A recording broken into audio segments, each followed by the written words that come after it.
गांव की पगडंडी से होकर जब सूरज ढलने लगता था, तब अक्सर एक औरत अपनी टोकरी में रंग बिरंगी चूड़ियां भरकर ले जाती दिखाई देती। उसका नाम गौरी था, लेकिन गांव वाले उसे गरीब चूड़ी वाली कहकर पुकारते थे। अरे ओ चूड़ी वाली, ज़रा मुझे दिखाना तुम्हारे पास कैसी चूड़ियां हैं। वैसे तो मुझे लगता है तुम्हारे पास कच्ची चूड़ियां होगी। तुम तो वैसे भी गरीब हो, तुम्हारे पास पक्की चूड़ियां तो नहीं होती होंगी। वैसे तो तुम रोज टोकरी भरकर चूड़ियां लाती हो, लेकिन मुझे नहीं लगता कि तुम्हारी चूड़ियां बिकती होंगी।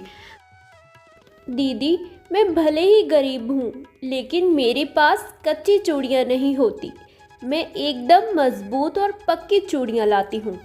अगर आपको मेरी बातों पर भरोसा नहीं है तो आप एक बार चूड़ियाँ पहन कर देखिए, आपको पता चल जाएगा। गौरी की उम्र 30 साल थी, मगर चेहरे पर मेहनत की लकीरें साफ दिखाई देती थी। वह रोज सुबह गांव-गांव घूमकर औरतों को चूड़ियाँ बेचती। अरे गौरी, तुम्हारी चूड़ियाँ बहुत अच्छी होती हैं। मैंने तुमसे पहले भी चूड़ियाँ ली थी और तुम्हारी चूड़ियाँ जल्दी से टूटती भी नहीं हैं, महीनों भर चलती हैं। चूड़ियाँ बेचकर गौरी को जो पैसे मिलते, उसी से उनके घर का गुजारा होता था। गौरी का पति कुछ साल पहले किसी बीमारी के कारण गुजर गया था। 2 छोटे छोटे बच्चे, सीमा और मोहन, उसकी दुनिया थे।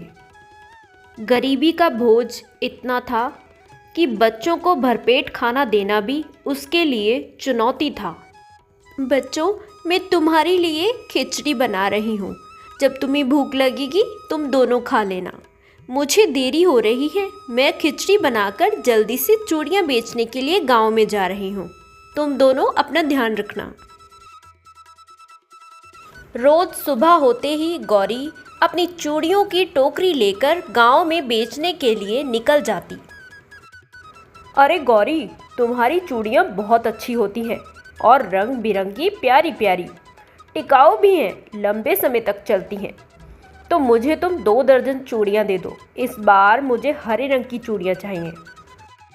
गौरी भी मुस्कुराकर जवाब देती।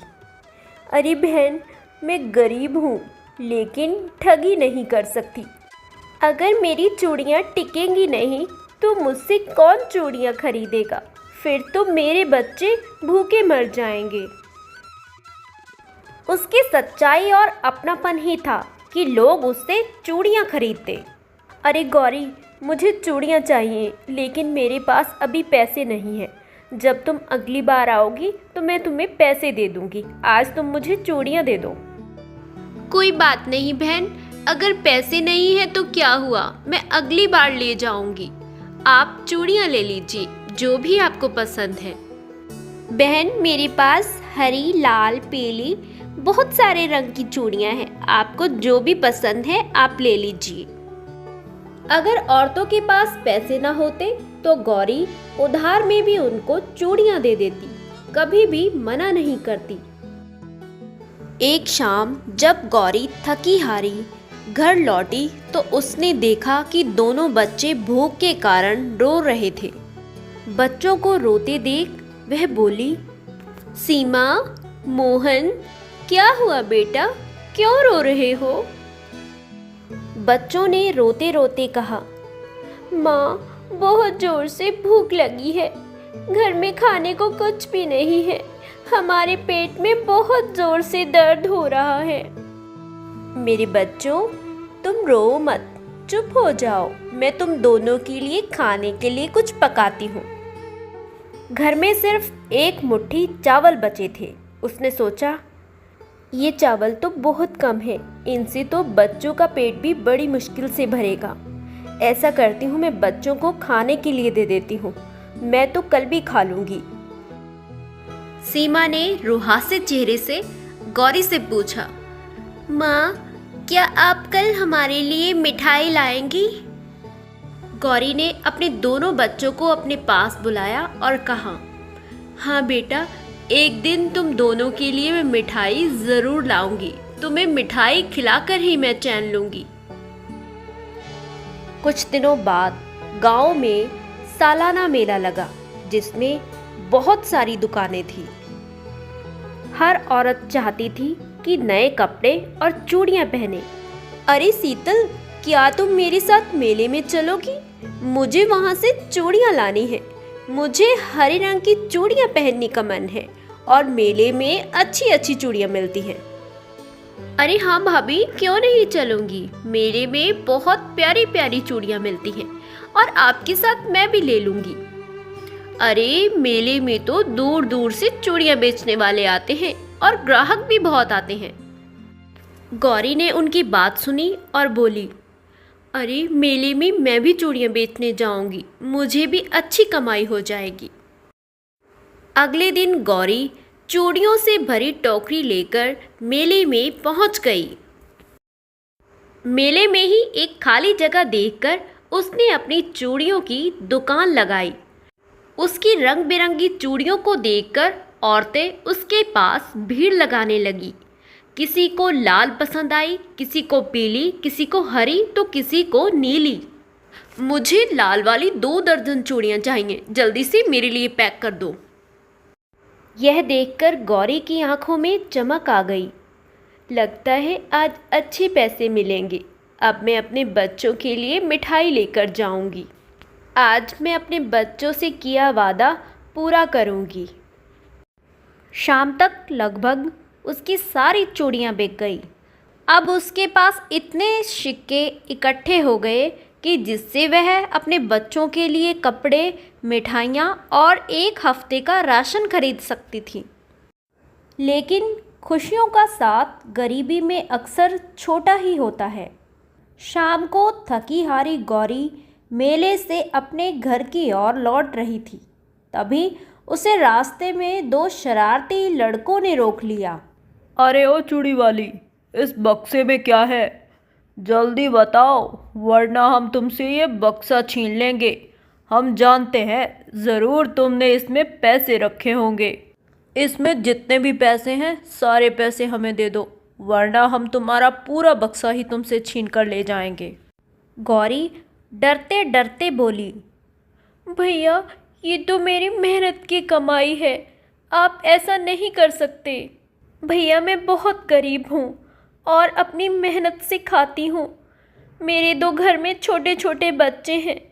मुझे उनके लिए खाना और कपड़े लेकर जाने हैं। अगर मैं आपको पैसे दे दूँगी तो मेरे बच्चों का पेट कैसे भरेगा? कैसे मैं उनकी ज़रूरतों को पूरा करूँगी? लेकिन वो दोनों गौरी से उसका बक्सा छीनकर भागने लगे। गौरी जोर जोर से पुकारने लगी, बचाओ बचाओ, ये मेरी मेहनत की कमाई छीन कर ले जा रहे हैं। गांव के कुछ लोगों ने दौड़कर दोनों चोरों को पकड़ लिया।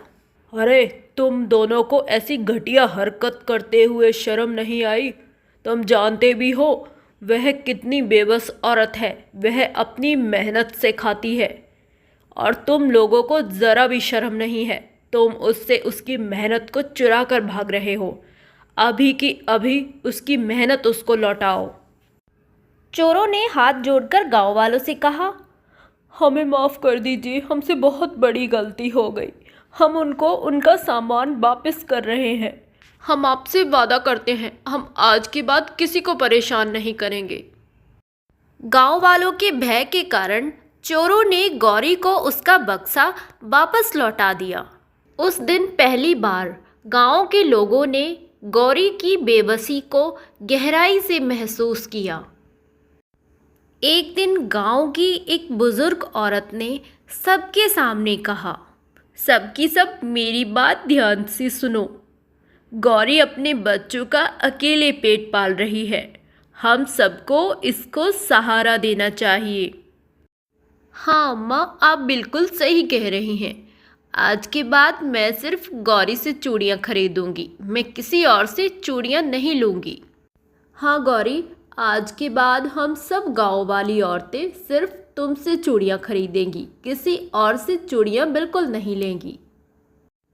अगले दिन गौरी अपने बच्चों के लिए मिठाई और छोटे छोटे कपड़े खरीद कर लाई, जिसे देखकर बच्चे बहुत खुश हो गए। देखो मेरे बच्चों, आज मैं तुम लोगों के लिए क्या लेकर आई हूँ। ये है तुम्हारी मिठाई और ये है तुम्हारे कपड़े। सीमा ने मिठाई हाथ में लेकर मुस्कुराते हुए गौरी से कहा, अम्मा, आज आपका वादा पूरा हो गया। मोहन भी कपड़े लेकर बहुत खुश था, क्योंकि आज उसे इतने समय बाद नए कपड़े मिले थे। अम्मा, आप बहुत अच्छे कपड़े लेकर आई हैं, मैं अभी पहन कर आता हूँ। अपने बच्चों की खुशी देखकर गौरी की आंखों से आंसू छलक पड़े। उसने मन ही मन सोचा, गरीबी चाहे जितनी भी हो, लेकिन अगर हिम्मत और मेहनत हो तो एक दिन सब बदल सकता है। धीरे धीरे गौरी की चूड़ियाँ गांव के बाहर भी मशहूर होने लगी। अरे गौरी, एक बात तो माननी पड़ेगी, तुम्हारे जैसी चूड़ियाँ गांव में आसपास कहीं भी नहीं है। बहुत प्यारी रंग बिरंगी चूड़ियाँ हैं और एकदम टिकाऊ हैं, जल्दी से टूटती भी नहीं हैं। आज मेरे साथ मेरी देवरानी आई है, तो तुम हमारे लिए 2 दर्जन प्यारी प्यारी चूड़ियाँ निकाल दो। बहन, अगर मेरी चूड़ियाँ मजबूत होंगी तभी तो ग्राहक आएंगे, तभी तो मेरे बच्चों का पेट भरेगा। अगर मैं आप लोगों को भद्दी और कच्ची चूड़ियाँ दूंगी तो आप कभी भी मुझसे चूड़ियाँ लेने नहीं आएंगी।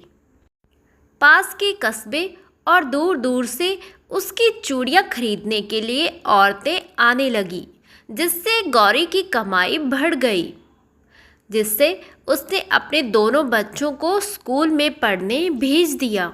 वह चाहती थी कि उसके बच्चे पढ़ लिख कर अच्छी ज़िंदगी जिएं।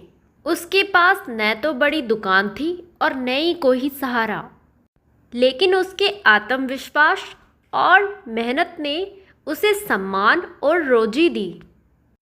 ऐसी ही अच्छी अच्छी कहानियाँ देखने के लिए हमारे चैनल को सब्सक्राइब ज़रूर करें।